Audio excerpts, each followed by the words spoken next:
You must know Gatsby. Vive le cinéma français. Pensez pas que vous avez fait assez de mal comme ça autour de vous. Tu as une tête de déterré, Robert. Why so serious? Vous avez vu une vraie licorne vivante? Pourquoi tu pleures? Maybe I'm not good enough. I'm Captain Jack Sparrow. Vous voulez tout savoir de l'actualité du cinéma, les critiques, les infos exclusives et la possibilité de gagner plein de cadeaux? Vous êtes au bon endroit, bienvenue dans Clapement 5. Je m'appelle Aurélien Rapatel et j'ai le plaisir de vous retrouver pour un nouvel épisode de votre podcast cinéma préféré. Merci d'ailleurs de la part de toute l'équipe d'être toujours plus nombreux à nous écouter. Si tu nous écoutes sur Apple Podcast, tu peux dès maintenant nous mettre 5 étoiles pour nous soutenir au mieux. Si vous voulez avoir le bon argument, demain matin, la machine à café pour expliquer à Michel ce qu'il faut aller voir en ce moment au cinéma, vous êtes au bon endroit, on vous dit tout sur Clapement 5. Mais tout d'abord, je vous présente ceux sans qui ce podcast ne serait rien, les clapeurs, notre première clapeuse et productrice, c'est Elsa Morel. Salut. Ensuite, retrouvons notre programmatrice Marion Durand. Salut. Et le meilleur pour la fin, avec notre spécialiste de la télévision, tout simplement parce qu'il y travaille en producteur artistique, Florian Guillot. Hello. Tout le monde va bien ? Ça va très bien. Et bravo pour les 10 000. Hein. Eh oui, effectivement, 10 000, on a 10 dépassé les 10 000 écoutes. 10 000 écoutes. Et ben merci à vous, les Merci, auditeurs, ouais. de nous écouter. Juste, je peux préciser que Marion, Vas-y. à chaque fois, te dit « Et toi ?» Et toi, t'en as rien à foutre. Mais alors ça, c'est un débat qui revient souvent. Et le problème, c'est que je suis sur les présentations, j'ai pas le temps de répondre, mais merci beaucoup merci de t'inquiéter, en tout cas, Marion. Heureuse de savoir que tu vas bien. Ouais, c'est gentil. Comme tous les lundis, vous avez le droit à la critique d'un film sorti récemment au cinéma et aujourd'hui c'est Birds of Prey sorti il y a quelques jours, le film donc sur Harley Quinn que nous allons critiquer.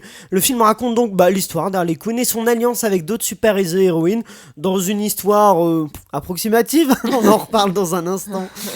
Et donc voilà, je vais demander l'avis de vous clapeurs, et à la fin de ce podcast je vous demanderai de me donner une note que vous donnez à Birds of Prey pour indiquer à nos auditeurs si c'est un film qu'on recommande ou non. Faudra donner de 0 à 5 claps, sachant que 0 est donc la note la plus faible qu'on n'a jamais eue, il faut se le dire, on n'a jamais eu de 0 clap, et 5 la meilleure, on n'en a jamais eu non plus, on peut le dire. C'est parti, on va commencer avec toi Marion, qu'as-tu pensé de ce film sur Harley Quinn? Alors pour moi c'était une bonne surprise, j'y suis vraiment allée avec aucune attente et je me suis retrouvée à voir un film drôle et féministe, donc c'était cool. Il y a aussi des moments de mise en scène qui sont carrément virtuoses, j'ai trouvé. Je pense notamment à une séquence au tout début où elle est dans une sorte de boîte de nuit et en fait elle passe toute sa soirée et ça fait comme une sorte de plan séquence où en tout cas le montage est fluide et on voit les différents endroits où elle est pendant cette soirée et ses différentes actions. En fait je trouvais que ce genre de montage et de mise en scène ça allait bien avec le côté déjanté du personnage et qui va, voilà, dans sa tête ça fuse et ça se voit. J'aime aussi le propos féministe du coup parce qu'en fait clairement elle vient de rompre du coup avec le Joker et en fait elle veut être une femme forte et indépendante à sa manière. Et plus être sous, parce qu'avant elle était sous la protection du Joker, du coup quoi qu'elle fasse on n'osait pas s'attaquer à elle. Maintenant qu'elle est plus avec lui, il y a des représailles. D'ailleurs en anglais le titre du film c'est The Fabulous Emancipation et c'est pas la fantabuleuse histoire. Du coup c'est pas une petite critique pour ça. C'est peut-être un peu plus intéressant le titre anglais que la traduction française, effectivement. Après j'ai bien aimé aussi la photographie, je trouvais très belle. C'est le chef opérateur de Darren Aronofsky qui a bossé sur le film et ça se voit puisque ça claque. Et puis c'est trip pop, c'est pailleté, c'est beau. Et après, je vais peut-être dire des moins du coup. Je trouvais que la violence a été quand même assez présente et très inutile. Après c'est sûrement une des marques de cet univers-là, mais moi j'ai pas aimé. C'est des films de super-héros. Donc. Ouais, mais à des moments en fait la violence elle est cartoonesque et elle passe, et à d'autres moments elle est vraiment, elle te prend au trip. Il y a une scène moi qui m'a donné envie de vomir personnellement. C'est laquelle ? C'est le visage, c'est au tout début. J'étais vraiment en mode on part là-dessus, d'accord. J'ai aucun souvenir de cette scène. Si, quand il La pendaison par les pieds. Oui, exact. Ouais. Et voilà, ça m'a un peu dérangé ça. Et ça m'a aussi dérangé qu'on nous fasse croire que la hyène était morte pendant un long moment. Voilà, du coup, ça m'a brisé le cœur pendant une bonne partie du film. Elsa, toi, qu'as-tu pensé de Birds of Prey ? Alors moi je précise que j'avais pas vu Suicide Squad, donc j'avais pas un a priori méchant ou quoi que ce soit sur Harley Quinn, et puis je suis toujours en principe cliente de ce genre de blockbuster. On connaît son amour pour Aquaman. Voilà, moi j'aime bien débrancher mon cerveau un samedi soir et aller voir ce genre de film. Mais là j'ai été déçue, je me suis même quelquefois ennuyée, c'est-à-dire que la mise en scène est très pop, effectivement. Il y a un côté très coloré, le personnage est déjanté, donc ça promet. Mais finalement, moi, ce qui m'a le plus gêné, c'est la narration éclatée, dans le sens où il y avait des allers-retours, le passé, le présent. Et du coup, tu crois rentrer dans le film, et en fait, ah bah non, elle revient là, ah bon bah ok, on se rassoit tranquillement, c'est pas tout de suite qu'il va y avoir vraiment un sommet dans la narration. Donc du coup, j'étais un peu déçue par rapport à ça. Après, l'interprétation de Margot Robbie, j'ai peut-être eu un peu... Après, je pense que c'est par rapport au personnage, mais j'ai eu un peu des déceptions. C'est-à-dire que le personnage m'ennuyait un peu au final. Et je trouvais que le moment où j'appréciais le plus le film, c'est quand on la voyait un peu moins, quand on voyait les autres héroïnes être présentes. Donc c'est pour ça. Moi, j'ai passé pas un mauvais moment non plus, mais je me suis un peu ennuyée, même s'il y avait des scènes, effectivement, qui étaient un peu virtuoses aussi. Moi, j'aime bien les scènes d'action, notamment à un moment donné, elle envoie sa batte contre un mec, et on voit en profil la batte rebondir par terre et atterrir sur la tête du mec. Ça m'a plu, voilà. Elsa, fan de battes qui rebondissent. Florian. Alors moi je suis plutôt très en phase avec ce qu'a dit Marion, sauf sur les mots virtuoses que vous avez employés toutes les deux. Ça pour le coup... J'ai piqué à Marion, j'avoue. Ouais. Virtuose, ouais. Non, moi je l'aurais pas utilisé, mais sinon je suis assez en phase avec tout ce qu'a dit Marion. Le scénario, on l'aura un peu compris, tient un peu sur un post-it, pour reprendre une expression... qu'on peut utiliser, c'est très explicatif avec beaucoup de voix off qui nous présentent les personnages. C'est-à-dire, j'aime pas trop les films où au lieu de comprendre par nous-mêmes ce qu'est un personnage et voir ce qu'il fait, on nous le raconte, on nous le dit avec des mots. Ça enlève énormément d'intérêt à un personnage et c'est beaucoup ça. Je trouve que les scènes de baston sont ultra chorégraphiées et ça se voit. C'est pas très bien filmé, c'est filmé de très près. Du coup, on voit vraiment les cascadeurs jouer les coups. Donc ça, moi, ça m'a un peu dérangé. Je précise que tout ça m'a dérangé au début. Je vais vous dire pourquoi après. Les effets spéciaux, notamment l'explosion de la centrale pleine d'acide au départ, est horrible. C'est l'impression d'un fond d'écran Windows 95. Enfin, ça, j'ai pas du tout aimé. Et le fait que les policiers soient complètement inutiles. Ce que j'aimais bien dans les Batman, puisque c'est l'univers Batman de Nolan, c'est que les policiers avaient un vrai rôle et un vrai poids. Quand il y a un flic devant toi, il y a un flic devant toi, c'est pas rien. Là, ça ne sert à rien, quoi. Ils se prennent des coups dans les parties. Tu peux avoir 10 mecs autour d'une seule nana, elle les défonce. Enfin voilà, ça n'a aucun intérêt. Quand je me suis dit tout ça au début du film, et petite mention spéciale pour le début en animation, qui est très cool, quand je me suis dit tout ça, je me suis dit, en fait, je suis en train de regarder un gros épisode de série. C'est pas un vrai film, j'attends rien du scénario, j'attends rien de l'histoire, je suis en train de regarder un épisode d'une série DC Comics de la même façon que Arrow ou Flash. Et à partir de ce moment-là, du coup, j'ai bien aimé. Et je rejoins Marion après, c'est-à-dire que j'ai passé un bon moment, une fois que j'avais plus d'attente. C'est un peu dur de dire ça. Une fois que je suis partie du ciné, en fait. Non, j'ai trouvé que la DA était cool, les couleurs pop. Il y a des idées de réal comme le petit moment de clip sur Diamond are the girl best friends, avec mon bel accent anglais, qui est très cool, qui est même trop court pour moi. La musique, la bande originale très cool. L'interprétation d'Ewan McGregor, que j'ai beaucoup aimé. Le méchant est peut-être un peu manichéen, enfin tout le film est manichéen, classique, mais son interprétation est cool. Et j'en ai discuté avec des ados qui ont envie de le voir parce que justement ça rend les rôles féminins un peu cool, un peu différents d'habitude.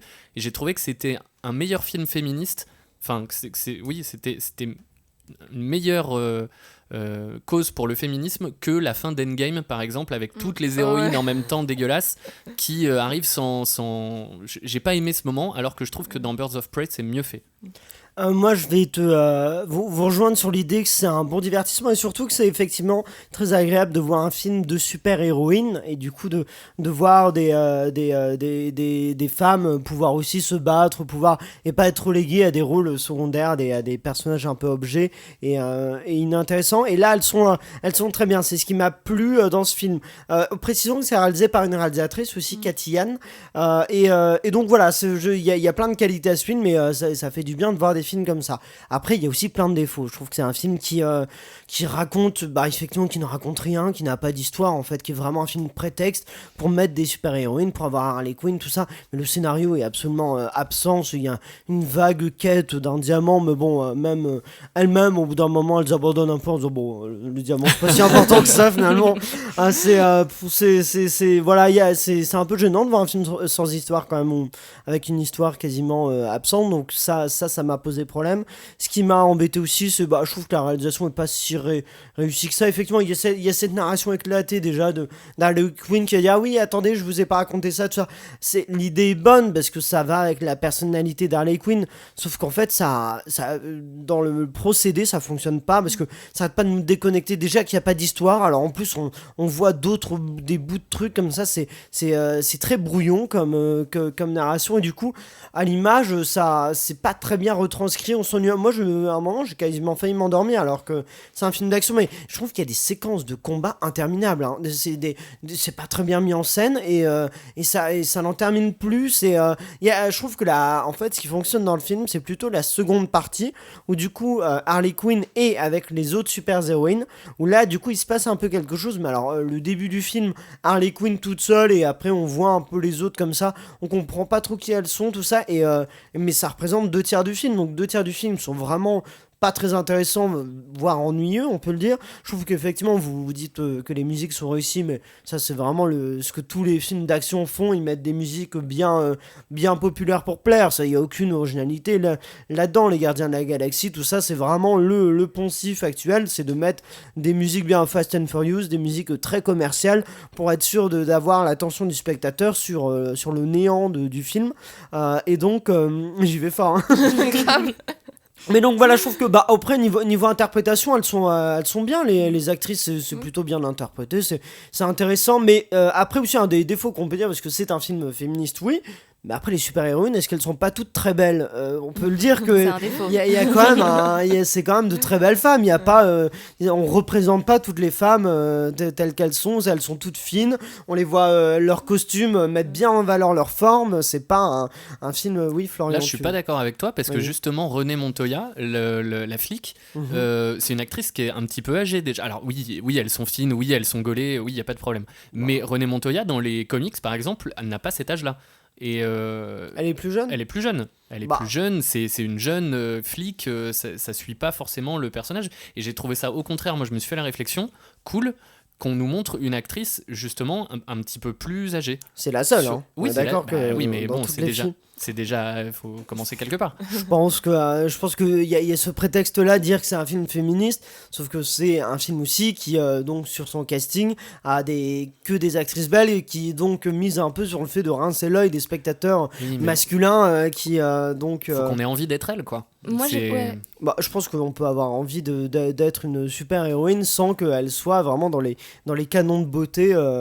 Oui, oui, c'est sûr que c'est un défaut. C'est vrai qu'ils ont pas trop pris de risques à ce niveau-là. Après, pour le côté où tu disais que voilà, on pouvait voir leur forme, je trouve au contraire qu'il y avait juste quelque chose de l'ordre. Ouais, elles sont belles et elles sont fortes, et juste, leur corps, pour moi, il n'était pas sexualisé du tout. Juste, on était en admiration devant elles, c'est tout. Je sais pas, moi je trouve qu'au niveau des costumes, les corps sont quand même mis en avant. Hein. Ils sont mis en avant, mais ils sont juste beaux. C'est pas forcément pour être sexuel. Ouais, oui, non, mais. Je suis d'accord. Moi aussi. Le problème en fait, c'est que je trouve qu'elles sont toutes comme ça, elles sont toutes mises en. Il n'y a pas de variation, il n'y a pas de. C'est tous un peu les mêmes profils de personnages. Oui, Florian. Oui, mais regarde les comics, regarde les personnages qu'il faut représenter, ils sont tous comme ça. Depuis le début des comics des années 50-60, les héros, en tout cas ces héroïnes-là, sont. Ça veut pas dire qu'il fallait suivre. Je pense qu'ils n'ont pas respecté tout. D'accord. Tout ce que proposait le comics. Il y a des libertés qui ont été prises dans cette adaptation-là, et ça aurait pu en faire partie. Elsa. Après, en principe, les super-héros masculins sont aussi plutôt pas mal, hein, donc ça équilibre un clair. peu. Oui, non, mais je suis d'accord, mais bon, voilà, moi j'ai trouvé que ça, c'est dommage de pas être allé jusqu'au bout. Et après, voilà, moi j'ai un souci avec je trouve qu'il y a vraiment. Il y a des séquences intéressantes, le commissariat, effectivement, visuellement ça va, mais je trouve que visuellement, à part ça, c'est pas très intéressant, c'est pas très beau, c'est vraiment beaucoup de ralentis. Alors ça, il y a une passion pour les ralentis dans les scènes d'action, vraiment. Ça peut aller, mais alors quand on t'en fait 20 à chaque scène d'action qui dure déjà 3 heures, c'est donc non, j'ai pas été convaincu, Florian, et ensuite Elsa. Moi, je le reverrai avec plaisir parce que je trouve que ça me rappelle le film d'animation Spider-Man New Generation. Il y a ce petit début en animation dont je parlais tout à l'heure, qui est très réussi. Il y a de la même façon cette narration éclatée où attendez, je vous ai pas raconté, je reviens. C'est un peu sur le même principe dans le film de Spider-Man. Et on joue aussi pas mal avec du graphisme à l'écran, des pop-up pour présenter les personnages. En fait, j'ai trouvé ça cool, c'est-à-dire que comme je disais tout à l'heure, quand on a compris qu'il fallait rien attendre, c'est pas Inception qu'on est en train de regarder, qu'il fallait rien attendre du scénario et que c'était un gros épisode de série avec des moyens, je trouve que la DA elle est cool et en tout cas elle est assumée de bout en bout. Au moins ça ne transige pas quoi, c'est pop du début à la fin. Moi j'attendais pas Inception, hein, mais c'est qu'il y a des films de divertissement qui pour moi sont beaucoup plus réussis que ça. Par exemple, on parlait de Jumanji, donc pas le 2 mais le premier avec Dwayne Johnson, c'est vraiment du divertissement, ça va être très loin d'être Inception, mais je trouve que ça fonctionne vraiment comme film. On est diverti, il y a une histoire, il se passe quelque chose, ça remplit les fonctions d'un divertissement qui est pas qui est quand même où il se passe quelque chose quoi. La Birds of Prey c'est vraiment un film prétexte pour mettre en avant des héroïnes, mais c'est dommage de faire justement de profiter de cette opportunité là de faire un film comme ça, mais de pas faire d'histoire, visuellement de pas aller très loin, il y a quand même beaucoup de défauts, alors que justement je pense que les super héroïnes comme ça mériteraient d'avoir un film avec un scénario. Elsa, oui. Moi, je trouve ça dommage qu'elles s'assemblent un peu tard aussi. Je trouve que le film commence vraiment une fois qu'elles sont assemblées. Moi, c'est à ce moment-là que j'ai été vraiment enthousiaste par rapport au film. Ouais. Et juste, tu parlais des scènes d'action aussi qui étaient très chorégraphiées. Moi, je trouve que c'est l'exemple parfait de... On fait un gros plan large pour montrer qu'il y a 10 méchants autour d'elle, mais il y en a un qui attaque à chaque fois. Elle attend tous les dégommer, ça m'a fait trop rire. Là, on tombe vraiment... De toute façon, le film tombe un peu dans tous les poncifs, effectivement, des Moi, j'ai adoré les scènes d'action. En fait, j'avais juste l'impression qu'elle faisait de la gymnastique artistique et je trouvais ça trop beau visuellement. Moi je sais pas, non, j'ai pas suivi, mais je suis d'accord avec Elsa. Moi je trouve que la partie où elles sont ensemble ça fonctionne déjà mieux. Il se passe quelque chose et là le divertissement arrive, donc peut-être que s'ils font une suite ça m'intéressera tout de suite plus. Mais là ce premier volet où effectivement les 2/3 c'est Harley Quinn un peu toute seule et les autres en rôle vraiment quasiment de figuration, ça fonctionne mieux dans la seconde partie quoi. Mais bon, je vais vous demander quelle note vous mettez. Juste, je précise qu'il y a une super scène post-générique. Restez bien jusqu'à la fin. Merci de le dire. J'ai pas vu. Fallait rester jusqu'à la fin. C'était trop beau.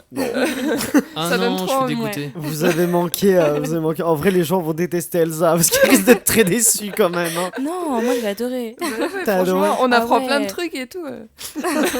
On gardera le suspense sur cette scène. On vous a spoilé tellement de choses, mais on vous spoilera pas ça.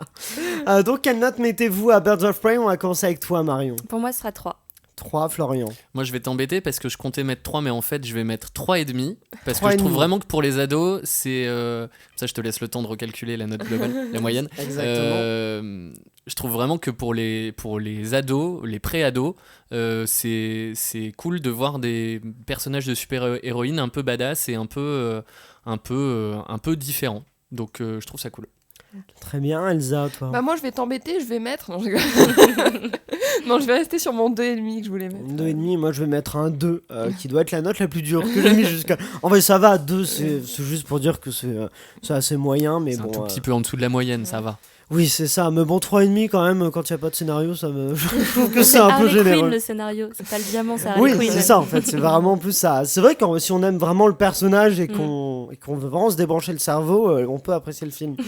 Ça fait une moyenne de 2,75 sur 5, donc bon, c'est moyen, c'est un peu à l'image du film, donc vous pouvez aller le voir si vous n'avez pas d'autres choses à aller voir, mais il y a peut-être d'autres films, et notamment la semaine prochaine on fera la critique de Jojo Rabbit, donc peut-être qu'on vous... Non, on l'a déjà fait la semaine dernière. Non. Ça on vous l'a conseillé plus qu'on ne vous conseille Birds of Prey, et la semaine prochaine ce sera Le Prince oublié, le nouveau film de Michel Hazanavicius.